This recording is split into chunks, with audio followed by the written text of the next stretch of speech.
नमस्कार दोस्तों, मैं डॉक्टर संजय बियानी आपका दिल से स्वागत करता हूं। आज बात करेंगे न्यू एजुकेशन पॉलिसी जो कल पास हुई है 29 जुलाई 2020 को। और इसके बाद में जैसे ही ये पार्लियामेंट में अप्रूव होगी और प्रेसिडेंट की कंसेंट मिलेगी, यही बिल एक्ट में बदल जाएगा और उसके बाद पूरी कंट्री पे लागू हो जाएगा। और ये हमारे देश की एजुकेशन सिस्टम पे बहुत बड़ा इम्पैक्ट लेकर आएगा। आज हम बिंदुवार बात करेंगे सिर्फ हायर एजुकेशन के बारे में। मुझे लगता है कि किसी भी देश की एजुकेशन उस देश की बुनियाद है, फाउंडेशन है। हमने पिछली एजुकेशन पॉलिसी पे ये तय किया था कि हम जीडीपी का लगभग 6% एजुकेशन पे खर्च करेंगे। और अगर हम हिस्ट्री देखें या दूसरे कंट्रीज़ को देखें तो जिन्होंने अपने जीडीपी का काफ़ी अच्छा अमाउंट खर्च किया, उतना ही उनके यहाँ टेक्नोलॉजिकल और अदर डेवलपमेंट्स हुए हैं। तो आइए हम बिंदुवार बात करेंगे और सिर्फ 10 बिंदु के अंदर इस हायर एजुकेशन सिस्टम में जो जो चेंजेस किए उन सब की बात करेंगे। तो आइए पहले पॉइंट जिसको हम कहते हैं बैकग्राउंड में अगर हम बात करें तो जैसा कि हम जानते हैं 29 जुलाई 2020 को कैबिनेट से अप्रूव होने के बाद में, पार्लियामेंट अप्रूवल के बाद में, प्रेसिडेंट की कंसेंट के बाद में ये एक्ट में बदलने जा रहा है। दूसरे हम बात कहेंगे कि 34 साल बाद ऐसा बदलाव आ रहा है और 34 साल बाद जितने बड़े बदलाव इस बार किए गए इतने पहले कभी नहीं किए गए। इसके अलावा हमने जो दूसरा बड़ा बदलाव किया है वो ह्यूमन रिसोर्सेज को रिसोर्स नहीं माना बल्कि बड़ा वैल्यू दी है। और इस एजुकेशन पॉलिसी में हमने MHRD को नाम दिया है MOE यानी मिनिस्ट्री ऑफ एजुकेशन। इसके अलावा हम ये बात करें कि इस पूरी जो पॉलिसी है इसमें ये तय किया गया है कि हम अपने देश की जो बजट है उसका लगभग 6% जो जीडीपी है उतना अमाउंट इस पर इनकर्ड करने जा रहे हैं। एक विशेष बात यह है कि आप लोगों को चिंता होगी कि क्या ये इसी सत्र से लागू हो जाएगी, तो हम बता देना चाहते हैं इस एजुकेशन पॉलिसी के बारे में कि ये 2021-22 से लागू होगी। और एक विशेष बात जो पूरे बैकग्राउंड में चलेगी वो ये कि इस एजुकेशन पॉलिसी में हमने संस्कृत को, आर्ट्स को, ह्यूमैनिटीज़ को, म्यूज़िक को और वैल्यू एजुकेशन सिस्टम को बहुत बल दिया है। और मुझे लगता है यही एक मेजर गलती थी जो अभी तक हम करते आ रहे थे। इसी कारण हम देख रहे हैं कि हमारे यहाँ से एजुकेशन लेने के बाद यूथ कमज़ोर होता जा रहा है, मानसिक रूप से कमज़ोर, डिप्रेशन का शिकार। और ये सब चीज़ें जब लाइफ में मज़ा नहीं होता, हैप्पीनेस नहीं होती, आर्ट्स नहीं होता, कल्चर नहीं होता, तब तक ये सब समस्याएं आती ही रहती है।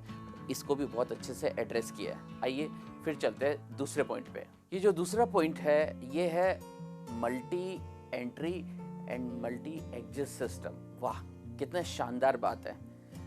देखिए, आप बीटेक कर रहे थे और फर्स्ट ईयर करने के बाद में आपका मूड नहीं होता या सेकंड ईयर करने के बाद आप अपनी पढ़ाई को परस्यू नहीं कर पाते, आपको कोई डिग्री नहीं मिलती। और अब जो व्यवस्था की गई है उसमें फर्स्ट ईयर के बाद में आप अगर डिसकंटिन्यू करते हैं फाइनेंशियल रीज़न से या किसी अन्य रीज़न से, तो आपको फर्स्ट ईयर का सर्टिफिकेट दे दिया जाएगा। अगर आपने फर्स्ट ईयर और सेकंड ईयर कंप्लीट कर लिया और उसके बाद आप एडजस्ट करना चाहते हैं तो आप एडजस्ट कर सकते हैं, आपको डिप्लोमा दे दिया जाएगा। और इसके अलावा अगर आप फर्स्ट और सेकंड और थर्ड ईयर कंप्लीट कर लेते हैं तो आपको बैचलर डिग्री दे दी जाएगी। लेकिन आप चाहते हैं कि हम हायर एजुकेशन को फिर कैरी ऑन करें, हम अभी अपना बिजनेस या अपनी सर्विस नहीं करना चाहते बल्कि हम एजुकेशन में ही आना चाहते हैं, तो आपको फिर फोर्थ ईयर में भी परस्यू करना पड़ेगा, जहाँ पे आपको एक रिसर्च सर्टिफिकेट बैचलर डिग्री के साथ दिया जाएगा। इस तरह से 4 ईयर की डिग्री जो है वो एक कंबाइंड कॉम्बो बन गई है, आप किसी भी समय ब्रेक कर सकते हैं। और एक और विशेष बात जो मैं बताना चाहता हूँ कि पोस्ट ग्रेजुएशन जो डिग्री है ये सिर्फ 1 ईयर की रह गई है। मास्टर डिग्री पहले 2 साल की हुआ करती थी, कुछ कोर्सेज में जैसे MCA में 3 साल की हुआ करती थी। अब हमारी जो मास्टर डिग्री है वो सिर्फ 1 साल की रहेगी। और उसके बाद में अगर आप अपना PhD करना चाहते हैं तो आप PhD कर सकते हैं, मास्टर डिग्री करने के बाद में भी कर सकते हैं। और अगर आपने 4 ईयर बैचलर डिग्री ले रखी है तो फिर आपको मास्टर डिग्री करने की भी ज़रूरत नहीं है, आप सीधा PhD में परस्यू कर सकते हैं। और एक और विशेष बात, MPhil का जो एजुकेशन है, MPhil एजुकेशन, उसे डिसकंटिन्यू कर दिया गया है। Point number 3, academic credit bank system, जिसको हम कह सकते हैं ACB। देखिए, पहले जो सिस्टम हम एडॉप्ट किए हुए थे उसमें अगर हमने 2 साल बैचलर डिग्री करने के बाद में हमने बीच में ब्रेक कर दिया तो उसके बाद में हमारी डिग्री पूरी ख़त्म हो जाती थी। पुरानी जो हमारी एजुकेशन है फर्स्ट ईयर और सेकंड ईयर, उसका कोई भी क्रेडिट नहीं मिलता था। अब नए सिस्टम में डिजी लॉकर व्यवस्था की गई है, यानी आपके फर्स्ट ईयर और सेकंड ईयर या फर्स्ट ईयर ओनली, इन सब के जो मार्क्स होंगे वो लॉक रहेंगे। जैसे लॉकर में हमारा पैसा लॉक रहता है, इसी तरह से हमारे द्वारा लिए गए मार्क्स हमेशा हमारे अपने बने रहेंगे और किसी भी समय हम वापस अपने कोर्स को परस्यू कर सकते हैं। लेकिन आप सोच रहे होंगे कि बहुत अनलिमिटेड टाइम तक हम ऐसा कर सकते हैं, तो मैं आपको बताना चाहता हूँ कि ये प्रेस्क्राइब्ड पीरियड होगा। अभी पॉलिसी में से क्लियर नहीं किया गया है, लेकिन हम with in the prescribed period कभी भी अपनी जो पहले कोर्स परस्यू किए गए हैं उसके जो हमारे क्रेडिट मार्क्स है, जो हमारे एकेडमिक क्रेडिट बैंक में जो मार्क्स हमने स्कोर कर रखे हैं, वो सब की क्रेडिट हमारे को बाद में मिल सकेगी। इसके बाद आते हैं पॉइंट नंबर 4, यह है इंटरडिसिप्लिनरी अप्रोच। मुझे लगता है ये सबसे बेहतरीन चेंजेस किया गया एजुकेशन पॉलिसी के अंदर। देखिए, कभी भी एक इंजीनियरिंग का स्टूडेंट ये नहीं सोच सकता था कि मैं हिस्ट्री ले लूँगा या मैं फैशन डिज़ाइनिंग जैसा कोर्स परस्यू कर सकूँगा।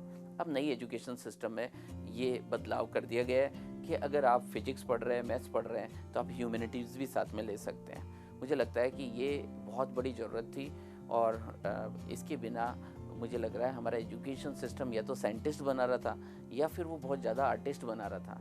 मुझे लगता है एक इंसान के अंदर ये दोनों ही क्वालिटी होती है, उसके पास लॉजिकल माइंड भी होता है, उसके पास क्रिएटिव माइंड भी होता है। और अब ये पॉसिबल है कि अगर स्टूडेंट्स अपने मनपसंद सब्जेक्ट को लेना चाहता है तो वो ऐसा कर सकता है। लेकिन इसमें भी एक विशेष बात ये रहेगी कि मेजर और माइनर सब्जेक्ट रहेंगे और एक लिमिटेड फ्रेमवर्क के अंदर वो ऐसा कर सकेगा। तो मुझे लगता है कि आर्ट, साइंस एंड कॉमर्स, इन सब सब्जेक्ट को मिला के हम कुछ अच्छे और बेहतर ऑप्शन ऑप्ट कर पाएंगे। मुझे लगता है ये एक बहुत ही शानदार काम है। 5वीं बात करना चाहेंगे ग्रेडेड ऑटोनॉमी, और ये बहुत इम्पॉर्टेंट है।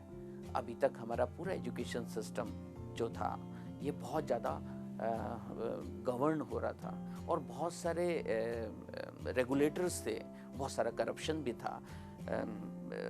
जो डायरेक्टर्स थे, जो इंस्टीट्यूशन के ऑनर्स थे, वो बहुत ऑटोनॉमी के साथ काम नहीं कर पा रहे थे। तो मुझे लगता है ये एक बहुत बड़ा स्टेप्स है और ये बहुत टाइम से एक्सपेक्ट भी किया जा रहा था, क्योंकि हमने जितने भी काउंसिल्स की बात सुनी है तो हमने देखा वहाँ कितना ज़्यादा करप्शन था। सो जो ये जो ग्रेडेड ऑटोनॉमी सिस्टम है, इसके अंदर ये प्रयास किया गया है कि कॉलेज को कैटेगराइज किया जाए, A+ graded college, A graded college, B graded college.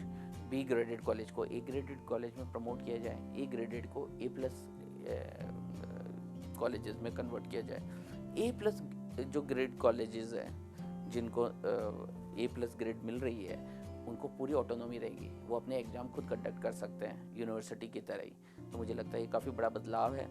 और जो A ग्रेड वाले जो कॉलेज है उनको A+ ग्रेड में प्रमोट करने की बात की गई है, B को A में करने के लिए कहा गया है, और ये सब काम करने के लिए उन्हें 15 ईयर का टाइम दिया गया है। अगर 15 ईयर्स में भी अगर B ग्रेड कॉलेज अपने आप को इम्प्रूव नहीं कर पाते तो फिर उन्हें फिर पूरा वापस इस रूट से बाहर कर दिया जाएगा।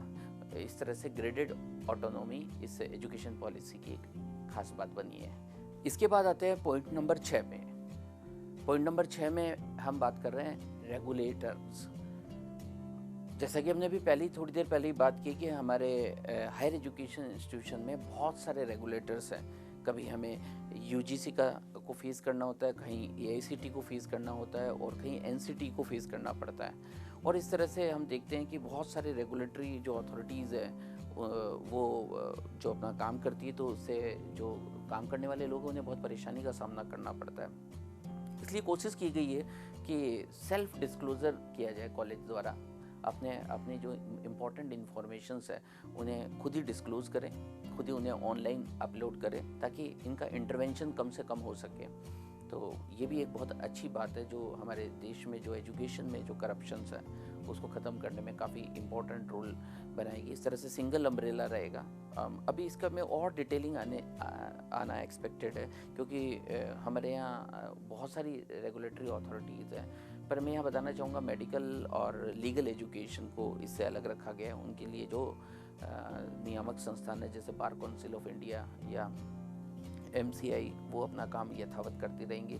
इसके बाद आते हैं पॉइंट नंबर 7 पे, यह है फीस डिटर्मिनेशन एंड स्टैंडर्डाइजेशन। देखिए fees determination is very important, क्योंकि सभी एजुकेशन इंस्टीट्यूशन अपने हिसाब से फ़ीस रखते हैं। ऐसा नहीं है कि वो अपने हिसाब से फ़ीस नहीं रख सकेंगे, पर उन्हें एक कैप यानी एक लिमिट दी जाएगी, उस लिमिट से बियॉन्ड नहीं जा सकते। इस तरह से उनके पास ऑटोनॉमी भी रहेगी, पर एक लिमिट से ज़्यादा वो फीस चार्ज नहीं कर पाएंगे। इसके अलावा हम और बात करें तो same standard and same syllabus. अभी प्रॉब्लम ये आती थी, कोई बच्चे दिल्ली से जयपुर आ रहे हैं तो दिल्ली यूनिवर्सिटी के अंदर सिलेबस कुछ अलग है, राजस्थान यूनिवर्सिटी का सिलेबस कुछ अलग है, तो ये बड़ा कॉम्प्लेक्स सिचुएशन बन जाती थी। वो वहाँ पे उन्हें एप्लीकेशन देनी पड़ती थी और उसके बाद में बच्चे का फ्यूचर जो है लगभग बड़ा डिलेमा में, डाउट में आ जाता था। अब ये कोशिश की गई है कि सिलेबस, कोशिश क्या की गई बल्कि ये निश्चय किया गया है कि चाहे वो IITs हो, चाहे वो यूनिवर्सिटीज़ हो, चाहे स्टेट यूनिवर्सिटी हो, चाहे डीम्ड यूनिवर्सिटी हो, इन सबको अपना एक स्टैंडर्ड सिलेबस ही रखना पड़ेगा। मुझे लगता है काफ़ी अच्छा बदलाव है। इससे हमारी एजुकेशन में जो क्वालिटी एजुकेशन है, जो क्वालिटी ऑफ बुक्स है, वो इम्प्रूव होंगी और हम और अधिक बेहतर काम करने लगेंगे। चलिए अब हम पहुँच रहे हैं पॉइंट नंबर 8 पे। पॉइंट नंबर 8 में बात की गई है इंटरनेशनलाइजेशन ऑफ एजुकेशन। देखिए जो अभी हमने सारा जो सिस्टम बात किया है, ये बहुत पहले कर लिया जाना चाहिए था, क्योंकि ये ग्लोबली एक्सेप्टेड सिलेबस या एक्सेप्टेड स्कीम है। सो पूरी स्कीम को हम देखेंगे तो उन्हें ग्लोबल लेवल पर एक करने की भी कोशिश की गई है और ये भी प्रयास किया गया है। अभी देखिए ना, हमारे यहाँ टूरिज़्म में या मेडिकल में बाहर से फॉरेनर्स आते हैं, क्योंकि उनको कॉस्ट इफ़ेक्टिव सर्विसेज मिलती है। ये कोशिश की गई कि न्यू एजुकेशन पॉलिसी में कि कॉस्ट इफ़ेक्टिव एजुकेशन हम दे सकें और हमारी इकोनॉमी बूस्ट हो सके। मुझे लगता है कि ये बहुत अच्छा स्टेप है कि अगर ये जो कोर्स को एक करने की वजह से जो कोर्स की इफ़ेक्टिवनेस भी बढ़ेगी और इसका एडवांटेज भी होगा। इसके अलावा कल्चर को, हमारा अपना कल्चर, हमारा अपना टूरिज़्म, ये भी इसकी वजह से प्रमोट होगा। पॉइंट नंबर 9 में हम बात करेंगे यूज़ ऑफ टेक्नोलॉजी। ये बहुत इंपॉर्टेंट है, क्योंकि टेक्नोलॉजी जो है आज हमारी लाइफ का एक इंटीग्रल पार्ट बन गई है। अगर हम टेक्नोलॉजी को यूज़ करें तो हम हमारे जो एडमिनिस्ट्रेशन है, मैनेजमेंट है, उसको भी बेहतर बना सकते हैं। टीचिंग लर्निंग प्रोसेस को भी इम्प्रूव कर सकते हैं। सेल्फ डिस्क्लोज़र जो इंस्टीट्यूशन को करने हैं, वो सेल्फ डिस्क्लोज़र भी कर सकते हैं टेक्नोलॉजी की हेल्प से। मिनिमम ह्यूमन इंटरफेस हो सकता है, क्योंकि ह्यूमन इंटरफेस के कारण भी बहुत सारी प्रॉब्लम होती है, जो हमने अभी बात की करप्शन की या हरेसमेंट की, वो सब चीज़ें भी इससे अवॉइड की जा सकती है टेक्नोलॉजी की मदद से। और इसी तरह से दिव्यांग के लिए भी कुछ स्पेशल फैसिलिटी हम लोग क्रिएट कर सकते हैं, उसके भी इस एजुकेशन पॉलिसी में कोशिश की गई है। और सबसे बेहतरीन बात तो ये है कि ई एजुकेशन को प्रमोट करने की भी इसमें बात की गई है, क्योंकि देखिए ना, जो रिच पर्सन है वो उनको बेटर एजुकेशन ले पाते हैं, लेकिन जो बच्चे अफोर्ड नहीं कर पाते उनको एजुकेशन देने का कोई जरिया ही नहीं होता। ई एजुकेशन बहुत ही बेहतरीन तरीका है, जिसकी वजह से हर इन बच्चे को, हर नागरिक को हम एजुकेशन पहुंचा सकते हैं। तो ये एजुकेशन को बढ़ाने के लिए भी प्रयास किए गए। हम ये सारी बातें डिटेल में करेंगे। ये जो पॉइंट्स हमने डिस्कस किए हैं, ये बहुत ही ब्रीफली डिस्कस किए हैं। हम आने वाले टाइम में आगे जो वीडियोस बनाने जा रहे हैं, उसमें हम इनकी डिटेलिंग करेंगे, जिससे हमें और क्लियरिटी आएगी। आइए हम नेक्स्ट पॉइंट पे चलते हैं। आइए न्यू एजुकेशन पॉलिसी के आखिरी पॉइंट पे, पॉइंट नंबर 10, ये है अदर्स। और इसमें हमने कवर किए 3 पॉइंट। ये है NRF यानी national research foundation for research. मुझे लगता है ये NRF, जिसको हमने नेशनल रिसर्च फाउंडेशन बोला है, ये रिसर्च को फंडिंग करने का काम करेगा। ये फंडिंग एजेंसी होगी।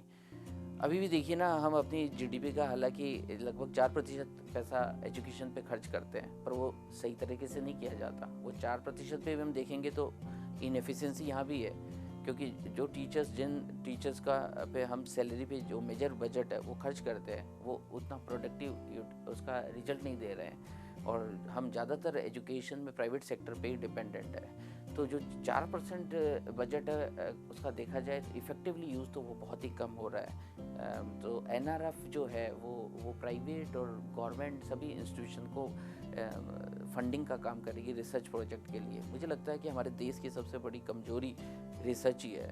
हम रिसर्च के ऊपर प्रॉपर ध्यान ही नहीं दे पाए हैं। हमारे बच्चे लेबोरेटरीज़ के अंदर रियल रिसर्च ही नहीं कर पाते, और यही कारण है कि हम अपने रिसोर्सेज पे बिल्कुल प्रॉपरली काम नहीं कर पा रहे हैं, हमारे बायोडाइवर्सिटी को हम यूटिलाइज़ नहीं कर पा रहे हैं। सो मुझे लगता है कि जब हम ये जो एजेंसी है ये इंडिपेंडेंट काम करेगी तो हर अच्छे स्टूडेंट्स को अलग से प्रोजेक्ट सेंक्शन कर पाएगी, तो ये एक अलग इंस्टीट्यूशन दिया गया, इसका मतलब इसको महत्वपूर्ण समझा गया। फिर बात है NETF, इसका मतलब है national education technology forum for digital learning, that is also very important. हमने बात की डिजिटल एजुकेशन को बढ़ाने पे ये विशेष ध्यान देगी। और इसी तरह NMM, इसका मतलब है नेशनल मिशन ऑन मेंटरिंग, ये भी बहुत इंपॉर्टेंट है। अब देखना यह है कि इसका इम्प्लीमेंटेशन कैसे किया जाता है, क्योंकि अगर एक प्रॉपर मेंटर होता है तो बच्चे को कहीं भी पहुंचा सकता है, क्योंकि टीचिंग लर्निंग प्रोसेस के अंदर सबसे इम्पॉर्टेंट रोल ही मेंटर का होता है। सो एक अच्छा मेंटर मिल जाए किसी को तो वो बच्चों को मोटिवेट भी कर सकता है, इंस्पायर्ड भी कर सकता है और वो आगे भी ले जा सकता है। सो मुझे लगता है कि ये एक अच्छा स्टेप है। हालांकि देखना यह है कि इस पॉलिसी को कितना इफ़ेक्टिवली इम्प्लीमेंट किया जाता है, पर अगर ओवरऑल देखा जाए तो ये पॉलिसी एक अच्छी पॉलिसी है। ये पॉलिसी ऐसी है जो करप्शन को ख़त्म करने वाली है, ये पॉलिसी ऐसी है जो ट्रांसपेरेंसी को लेकर आने वाली है, ये पॉलिसी ऐसी है जो वैल्यू एजुकेशन को बढ़ाने वाली है, ये पॉलिसी ऐसी है जो स्किल एजुकेशन पे भी ध्यान देने की बात करती है, ये पॉलिसी ऐसी है जिसके अंदर डिजिटल एजुकेशन की भी बात की गई है। मुझे लगता है कि आज के समय, आज की परिस्थिति को ध्यान में रखकर इस पर काम किया गया है, और मुझे लगता है इसके लिए एक बहुत बड़ा सर्वे भी किया गया और बहुत से लोगों से राय भी ली गई है। सो कुल मिला के पॉलिसी बहुत अच्छी है। अब चूँकि सरकार की मंशा अच्छी है तो मुझे लगता है कि फिर रिजल्ट भी अच्छे आएंगे और हम बेहतर यूथ को लेकर आ पाएंगे। मुझे लगता है ये सब कुल मिलाकर ये पॉलिसी जो है वो आज के समय की रिक्वायरमेंट भी है और ये अच्छी भी है। सो मुझे लगता है ये वीडियो आपको अच्छा लगा होगा। हम आने वाले टाइम में इस तरह के बहुत से वीडियो आपके लिए लेकर आएंगे और एजुकेशन पॉलिसी को और डिटेल में बात करेंगे। अगले वीडियो के अंदर हम स्कूल एजुकेशन में जो बदलाव किए गए उनकी भी बात करेंगे। इसी आशा के साथ में कि गुरु KPO ऐप से आप लोग जुड़ेंगे, क्योंकि हमने भी डिजिटल एजुकेशन में काफ़ी बड़ा स्टेप्स ले लिए है। कॉलेज एजुकेशन में जितनी भी कोर्सेज है उन सबको कंबाइन करके हमने एक ऐप के अंदर कन्वर्ट किया है। हमारी कोशिश ये है कि बच्चों को ऑनलाइन एजुकेशन घर बैठे ही दी जाए, क्योंकि कॉलेज एजुकेशन में आज भी बच्चे जो है स्कूल में अपने कॉलेजेस में बहुत कम पहुंचते हैं, और इसका एक दूसरा तरीका भी है जिससे हम सबको घर पे बैठे और इस कोरोना पीरियड के अंदर एजुकेशन को प्रॉपरली पहुंचा पाए। सो गुरु KPO ऐप को डाउनलोड करिए, आप देखिए वहाँ पे आपको बहुत सारी इन्फॉर्मेशन मिलेगी। और गुरु KPO जो प्लेटफॉर्म है वहाँ पे आपको ये जानकर अच्छा लगेगा कि हम 10 साल से लगातार काम कर रहे हैं और लगभग 3200 से ज़्यादा वीडियोस इस पोर्टल के ऊपर अवेलेबल है, जो फ्री ऑफ चार्ज आपके लिए अवेलेबल है। सो आप उन फ्री वीडियो को देखिए और कॉलेज एजुकेशन को एंजॉय करिए। हम फिर आएंगे, फिर बात करेंगे स्कूल एजुकेशन के बारे में, और कोई अच्छी माइन्यूट बात जो बाद में क्लेरिफिकेशन आएंगे उनके बारे में भी हम आपसे बात करते रहेंगे। शुक्रिया, थैंक यू, फिर मिलेंगे।